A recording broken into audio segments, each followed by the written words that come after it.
एक छोटा सा गांव था जहां लोग सरल जिंदगी जीते थे। उसी गांव में रायस्टार नाम का एक लड़का अपने पिता सोहनलाल के साथ रहता था। सोहनलाल इतने गरीब थे कि वे रायस्टार की स्कूल की फीस भी नहीं भर पाते थे, जिस कारण उसे कई बार स्कूल से निकाल दिया जाता था। सोहनलाल दिन रात मेहनत करते, लेकिन फिर भी अपने बेटे का पेट भर खाना नहीं जुटा पाते थे। एक रात सोहनलाल घर नहीं आए। रायस्टार चिंता में पड़ गया, क्योंकि उसके पिता हमेशा शाम तक घर लौट आते थे।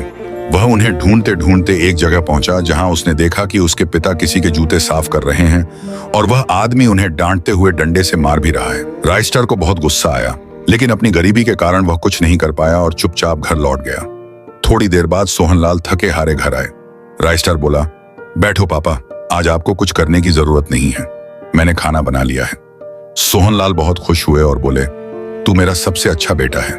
लेकिन आधी रात को रायस्टार उठ गया, क्योंकि उसने खुद खाना नहीं खाया था। वह बाहर नदी के पास पानी पीने चला गया। जब सोहनलाल की आंख खुली तो उन्होंने देखा कि रायस्टार घर में नहीं है। वे बाहर निकले तो रायस्टार वापस आ रहा था। सोहनलाल ने गुस्से में पूछा, कहाँ गया था, सच सच बता। रायस्टार बोला, माफ करना पापा, आज घर में आटा कम था, मुझे लगा आप मुझे ही खाना खिला देंगे, इसलिए मैंने झूठ बोला। यह सुनकर सोहनलाल की आंखों में आंसू आ गए। अगले दिन उन्होंने गांव के सरपंच से पैसे उधार लिए।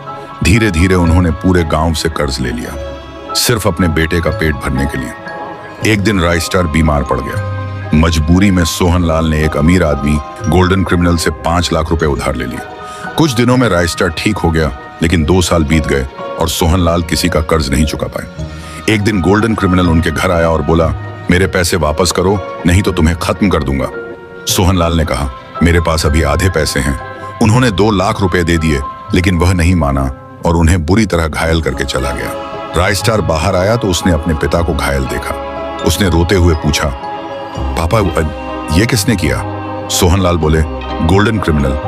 बेटा, अब तुम्हें बड़ा बनना है और इसका अंत करना है। इतना कहकर उन्होंने वहीं दम तोड़ दिया। रायस्टार ने अपने पिता का अंतिम संस्कार किया और उसी दिन से उसने ठान लिया कि वह कुछ बड़ा बनेगा। वह दिन रात मेहनत करता रहा, पढ़ाई करता रहा और कुछ साल बाद वह एक इंस्पेक्टर बन गया। लेकिन उसे अपने पिता की आखिरी बात हमेशा याद रही। एक दिन वह अपनी जीप में बैठकर सीधे गोल्डन क्रिमिनल के पास पहुंचा। गोल्डन क्रिमिनल हंसते हुए बोला, तुम वही हो ना सोहनलाल के बेटे, क्या तुम्हें भी मरना है? रायस्टार को बहुत गुस्सा आया, लेकिन इस बार वह कमजोर नहीं था। इस बार वह एक इंस्पेक्टर था और उसी पल उसने गोल्डन क्रिमिनल का अंत कर दिया।